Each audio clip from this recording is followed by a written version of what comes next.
அரசியல் அமைப்பு என்பது அனைத்து ஏழை மக்களுடைய கோட்பாடுகளை எடுத்துரைத்து அவர்களுடைய அடிப்படை தேவைகளை பூர்த்தி செய்வதற்காக மட்டுமே அரசியல் அமைப்பு ஏற்படுத்தியது.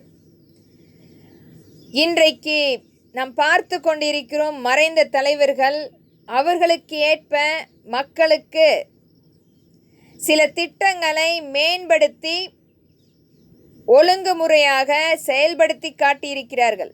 இன்றைக்கும் நாம் அப்துல் கலாமை பற்றி பேசியிருக்கிறோம். ஐயா அப்துல் கலாம் ஐயா அவர்கள் சிறு வயதிலிருந்தே ஏழ்மையான சூழ்நிலையில் வாழ்ந்து வந்தவர்.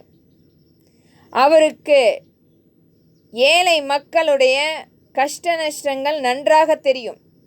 அவர் இன்றைக்கும் ஒரு முன்னுதாரணமாக நம்மளோடு இறந்தாலும் வாழ்ந்து கொண்டிருக்கிறார். கனவுகள் என்பது நாம் உறங்கும்போது வருவதல்ல, நம்மளை உறங்க விடாமல் துரத்துவது மட்டுமே என்று சொல்லி சென்றவர் அவர். இன்றைக்கும் மக்களுடைய கனவு என்பது அவர்களுடைய வசிப்பிடம், இருக்க ஒரு நல்ல வீடு. அவர்களுக்குரிய உரிமைகள் இன்றைக்கு பறிக்கப்பட்டு நிலைநாட்டிக் கொண்டிருக்கிறது இன்றைய அரசியல் சூழ்நிலை. ஏழை எளிய மக்களுடைய வசிப்பிடம் இன்றைக்கு மிகப்பெரிய ஒரு கேள்விக்குறியாக எழுந்து கொண்டிருக்கிறது. சட்டங்கள் தினமும் சட்டங்கள் இயற்றப்படுகின்றன. ஏழை எளிய மக்களுக்காக வீடமைப்பு கட்டி கொடுப்பதாக சட்டமைப்புகள் இருக்கின்றன. ஆனால் அது வெறும் பணக்கார வர்க்கங்களுக்கு மட்டுமே இன்று வரை போய் சேர்ந்து கொண்டிருக்கிறது. இன்றைக்கு மக்களுக்கு கிடைக்க வேண்டிய, இலவசமாக கிடைக்க வேண்டிய தண்ணீர், அது இன்றைக்கு மிகப்பெரிய தட்டுப்பாட்டில் நாம் விலை கொடுத்து வாங்கி கொண்டிருக்கிறோம். இலவசமாக கொண்டு வந்து சேர்க்கக்கூடிய தண்ணீர் இன்றைக்கு சுத்தமாக மக்களிடத்தில் கொண்டு வந்து சேர்ப்பதில்லை.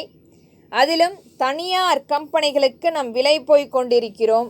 மாதம் 5000 ரூபாய் ஒரு ஏழை மக்கள் கொடுத்து வாங்கும் நிலை ஏற்பட்டிருக்கிறது. ஒரு பக்கம் வீடு வாடகை கொடுக்கப்பட வேண்டும், ஒரு பக்கம் தண்ணீரை விலைக்கு வாங்க வேண்டும், மறுபக்கம் உணவுப் பொருட்களை மிக உயர்ந்த விலை கொடுத்து வாங்கும் சூழ்நிலையும் ஏற்பட்டிருக்கிறது.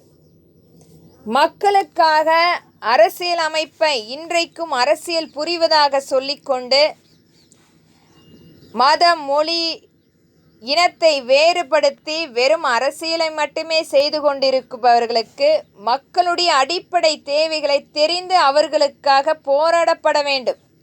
எத்தனை முறை இந்த வீடு கட்டமைப்பு திட்டம் முழுமையாக மக்களுக்கு கொண்டு சேரப்படவில்லை என்று போராடி இருக்கிறார்கள். இன்று வரை யாரும் அதை பற்றி பேசப்படவில்லை. இல்லை, எத்தனை முறை தண்ணீருக்காக மக்கள் விலை கொடுத்து வாங்கி கொண்டிருக்கிறார்கள். தனியார் கம்பெனிகள் மட்டுமே செயலாற்றி கொண்டிருக்கிறார்கள். அரசு வழியில் இன்றைக்கு ஒரு நல்ல சுத்திகரிக்க ஒரு இயந்திரம் கொண்டு வந்து செயலாற்றப்பட வேண்டும் என்பதற்காக ஏதாவது பேசி போராட்டம் செய்திருக்கிறார்களா? இன்று வரை இல்லை. அல்லது காவிரியை இன்றைக்கு முறைப்படுத்தி எடுத்து வந்து நம் தமிழகத்தில் கொண்டு வரப்பட வேண்டும் என்பதற்காக முறையாக கர்நாடகம் சென்று இதற்காக அங்குள்ள முதலமைச்சரை நேரில் போய் பார்த்திருக்கிறார்களா? இன்றைக்கும் கடிதம் மூலம் மட்டுமே இவர்கள் கம்யூனிகேஷன் நடத்தி கொண்டிருக்கிறார்கள். இது போன்ற இழிவற்றத்தனத்தை மீண்டும் மீண்டும் அரசியல் ரீதியாக செய்து கொண்டிருக்கிறார்கள். புதிதாக வருபவர்களை கொச்சைப்படுத்தி அவர்களை இன்றைக்கும் அச்சுறுத்தும் வகையான அரசியல் மட்டுமே புரிந்து கொண்டிருக்கிறார்கள். இன்றைக்கு அரசியல் ரீதியாக அரசியல் இருப்பவர்கள் பணம் ஈட்ட வேண்டும், தங்களுடைய குடும்பத்தை மேம்படுத்த வேண்டும், இவர்கள் மட்டுமே செல்வ செழிப்பாக இருக்கப்பட வேண்டும் என்பதற்காக வாழ்ந்து கொண்டிருக்கிறார்கள். இன்றைக்கும் நியாய விலை கடைகளில் நாம் இலவசமாக அரிசியை பெற்றுக்கொண்டு இருக்கிறோம். மாதம் ஒவ்வொருவரும் ஒரு ஏழை மாதத்துக்கு அந்த அரிசியை எதிர்நோக்கி கொண்டிருக்கும் சூழ்நிலை மாதம் 15ஆம் தேதிக்கு அடுத்து வரும் நாட்கள் முழுமையாக அந்த இன்றைக்கு நியாய விலை கடைகளில் கிடைக்கும் அரிசியை கொண்டு தங்களுடைய வாழ்வாதாரத்தை